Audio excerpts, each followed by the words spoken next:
Good afternoon friends. ગઈકાલે આપણે unit જોતા હતા અ વન્ડરફુલ ક્રિએશન. તો આપણે જોયું કે પેલા દેવદૂતે ભગવાનને વિનંતી કરી કે તમે સૂઈ જાઓ, એક જ દિવસમાં આટલી બધી મુશ્કેલી ન લો. તો ભગવાન શું કહે છે? I can not. હી રિફ્યુઝડ.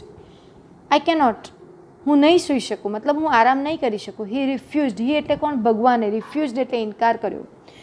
ભગવાને ઇનકાર કર્યો કે હું સૂઈ નહીં શકું. I have almost completed the work. I have almost, મેં લગભગ કમ્પ્લીટેડ ધ વર્ક, કામ પૂરું કર્યું છે. પૂર્ણ વર્તમાન કાળ, મેં લગભગ કામ પૂરું કરી નાખ્યું છે. I have put the best of my ideas in two this model. I have put, મેં મૂક્યા છે, બેસ્ટ ઓફ માય આઈડિયાઝ, મારા શ્રેષ્ઠ વિચારો, ઇન ટુ ધીસ મોડેલ, કે મેં આ મોડેલની અંદર મારા શ્રેષ્ઠ વિચારો મૂક્યા છે. Now this mother will heal herself when she is sick. Now this mother will heal એટલે સાજું કરવું, હર સેલ્ફ પોતાને. હવે આ મધર પોતાને સાજી કરશે. હીલ એટલે સાજું કરવું. ક્યારે? વેન શી ઇઝ સિક, કે બીમાર પડે તો એ જાતે જ સાજી થઈ જાય. મિત્રો, ઘણીવાર આપણે જોઈએ છે કે આપણને તાવ આવ્યો તો આપણે કદાચ આખા ઘરમાં બૂમાબૂમ કરી દઈએ. માથું દુખે તો આપણે તરત જ બોલ કરીએ. પણ તમે કોઈક દિવસ એ નોંધ્યું છે કે તમારી મમ્મીનું માથું દુખતું હોય કે મમ્મીને તાવ આવતો હોય તો મમ્મી આવી રીતે બળબડ કરે છે? ના.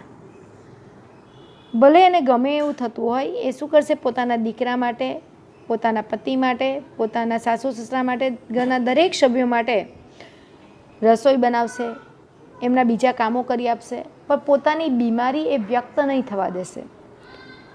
ભગવાન કહે છે મેં એનામાં એવું મૂક્યું છે કે એ પોતાની જાતે જ સાજી થઈ જશે. She would be able to feed a family of 6 members only on a half kilo of cabbage. She would be able to feed એટલે ખવડાવવું, અ ફેમિલી ઓફ 6 મેમ્બર, કે 6 માણસનું કુટુંબ હશે તો એને ફક્ત અડધો કિલો કોબી ઉપર, મતલબ કોઈક વાર રસોઈ ઘટી જાય તો પણ એટલામાં ચલાવી લેવાની આવડત મધર પાસે હોય છે. તો અડધો કિલો કોબી ઉપર પણ એ 6 કુટુંબના સભ્યોને ખવડાવી શકશે. And she would manage a child's bath, play, study, food and sleep. અને તે સંભાળી શકશે બાળકનું નહાવું, એનું રમવું, એનો અભ્યાસ, એનો ખોરાક, એની ઊંઘ. વિધાઉટ ગેટિંગ ઇરિટેટેડ એટલે ઉશ્કેરાયા વિના. કે કદાચ આપણને મમ્મી એવું કીધું, આપણા નાના ભાઈ બહેન હોય કે આજે એને સંભાળજે, તો કદાચ આપણે થોડોક વાર સંભાળીએ પછી આપણે કંટાળી જઈએ કે આને ક્યાં સાચવવાનું. પરંતુ મધર બાળકનું નહાવું, રમવું, અભ્યાસ, ખોરાક, ઊંઘ એ બધું સાચવે છે, અને તે પણ સહેજ પણ ઇરિટેટેડ, કંટાળ્યા વિના કે ગુસ્સે થયા વિના એ બાળકને સાચવે છે. The angel went round the model of the mother very slowly. The angel went round. હવે પેલો દેવદૂત ગોળ ફર્યો પેલા મોડેલ ઓફ ધ મધરની જે મૂર્તિ બનાવેલી હતી ભગવાને, એના ફરતે એ ગોળ ફર્યો ખૂબ જ ધીમેથી. He touched it, એને અડ્યો, and said, કહ્યું, it's too soft, કે આ તો બહુ નરમ છે. ભગવાન તરત જ કહે છે but very tough, પણ ખૂબ જ કઠણ પણ છે. said the Lord excited એટલે ઉત્તેજિત થઈને ભગવાને કહ્યું, ભલે તને એ સોફ્ટ લાગે છે પણ જેટલી એ કોમળ છે એટલી જ એ મજબૂત પણ છે. You cannot imagine what this mother can do and endure. You cannot imagine એટલે કલ્પના કરવી, કે તું કલ્પના પણ નહીં કરી શકશે what this mother can do, કે આ મધર શું કરી શકે, and endure એટલે સહન કરવું, કે શું સહન કરી શકે અને શું કરી શકશે એની તું કલ્પના પણ નહીં કરી શકે. જ્યારે બાળક ઉપર મુશ્કેલી આવે ત્યારે માતા વજ્ર બની એને સાચવે છે, એની ઢાલ બની જાય છે. બાળક પર આંચ નથી આવવા દેતી, અને બાળકને કંઈક થયું તેની આંખમાંથી તરત આંસુ પણ આવી જાય છે, એટલી કોમળ પણ છે. પુષ્પ જેવી કોમળ અને વજ્ર જેવી કઠોર. કોમળ બાળક માટે, બાળકને પ્રેમ માટે, અને કઠોર ક્યારે બને છે? જ્યારે બાળક પર મુસીબત આવે તો એનો સામનો કરવા માટે. ઝાંસીની રાણી લક્ષ્મીબાઈ આપણે જોયું કે એના બાળકને પીઠ ઉપર બાંધીને લડી. But very tough. Can it think? એટલે દેવદૂત બીજો પ્રશ્ન કરે છે, શું એ વિચારી શકે ખરી? એટલે ભગવાન જવાબ આપે છે, not only can see think but can reason and compromise too. એ ફક્ત વિચારી જ નહીં શકે, but can reason and compromise. Reason એટલે કારણ, અને કોમ્પ્રોમાઇઝ એટલે સમાધાન કરવું, કે બાળકના સુખ માટે એ ગમે તે સમાધાન પણ કરી શકે. નાના હોઈએ ત્યારે પથારી ભીની થઈ ગઈ હોય તો માં બાળકને સૂકા પર સુવડાવીને પોતે ભીના પર સૂઈ જાય છે. આ સમાધાન કરે છે. ઘણી બધી એવી બાબતો બને છે કે બાળકના સુખ માટે કદાચ પોતે પૈસા બચાવ્યા હોય અને એવું હોય કે હું આ લઈશ, પણ બાળક કે મમ્મી મને આ જોઈએ છે. મમ્મી શું કરશે? એ બચાવેલા પૈસા આપણને આપી દેશે. તો એ બાળકના સુખ માટે કોઈ પણ વાતનું સમાધાન કરી રહે છે. કદાચ આપણે નહીં કરીએ પણ મમ્મી કરે છે.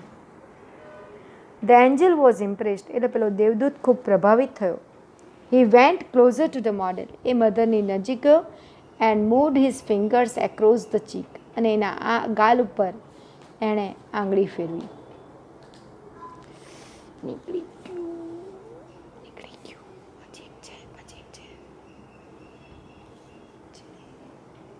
હજી એક છે.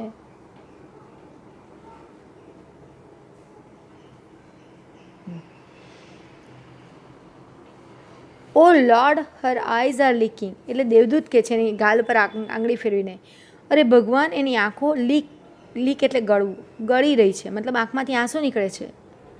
હવે ભગવાનને નવાઈ લાગે છે. How did this happen? આ કઈ રીતે બન્યું? જો ભૂતકાળમાં પ્રશ્ન પૂછ્યો એટલે ડીડ આવ્યું, બરાબર, અને પાછળ કેવું રૂપ આવ્યું? ક્રિયાપદનું મૂળ રૂપ. સાદો ભૂતકાળ છે એટલે. તો આ કેવી રીતે બન્યું? It must be a tear. આ તો આંસુ જ હોવું જોઈએ. I have not put it there. પણ ભગવાન કહે છે મેં તો આંસુ આપ્યું જ નથી. It is a miracle. Miracle એટલે ચમત્કાર. એટલે ભગવાન કહે છે આ તો ચમત્કાર થઈ ગયો. The lord exclaim. ભગવાને ઉદ્ગાર કર્યો.